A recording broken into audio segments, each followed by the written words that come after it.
Okay, question from insider Matt Van 2. What happens at OTAs? Anything of great importance like installs? Bills, Ravens, Chiefs all having good turnouts so far.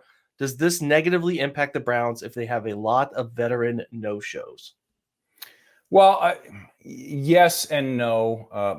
Mostly no, I think. I mean, obviously, it's always ideal the more you can get everyone in the same room or on the same field and all together, especially with the coaches and everything like that. But this is where the importance that you've hammered on the past few weeks, Jakes, of continuity comes into play. It's these guys' second year in the system. They've already experienced lots of success and excitement within this system. So it's not like they're installing a brand new system or trying to get used to a host of new players, at least on the offense, something like that. And frankly, a lot of the players, from what we've seen, they've been working out together unofficially for a large chunk of the offseason anyway, and that mitigates a lot of any potential issues that would come in. I mean, last week or 2 weeks ago, I remember we saw 2 or 3 days, Baker was working out with a bunch of the tight ends and a bunch of the receivers. Yeah.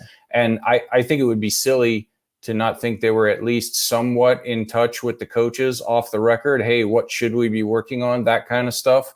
So the timing and the route precision and all that kind of stuff.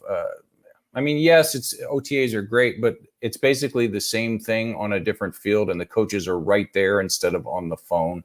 I mean, last year they had 0 offseason, and it worked out pretty well. I mean, as long as they're all in actual camp on time, I think they're in as good a position as they've been in a couple of decades. So I wouldn't worry. I would love it if they were all there, but if they're not, or the guy misses a day or two, not a huge deal, I don't think.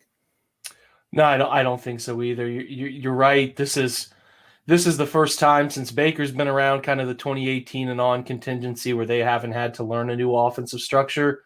I believe it's the same for the defense, although maybe Greg Williams' return.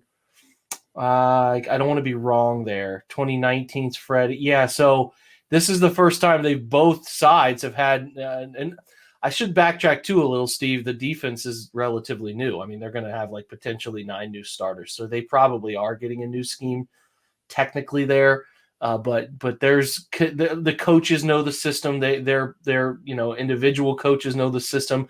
It's just about getting reps. It's just about getting those guys together, forming camaraderie. You're going through route timing and different things like that offensively. You're going through some footwork stuff for quarterbacks, running backs. There's no hitting, no pads. It's just time to work on your timing, work on those little nuances, because you don't have to refine a bunch of things. They'll install some new things that Kevin and the group were working on offensively, or Joe and his group were working on defensively, but it's all just shadow stuff. If the coaches, you saw building the Browns recently, if the coaches are comfortable going out there running scout team, it's not that crazy, right? They're just kind of going through shell formations and shell principles, where we used to call it just, teams would come up to the line, we used to call it Dorf period. Defense, offense, recognizing formation, getting up to the line of scrimmage, calling your strengths. Offense is calling out blitz protections and adjustments, side adjustments, things like that. That's what they're doing. It helps. It helps.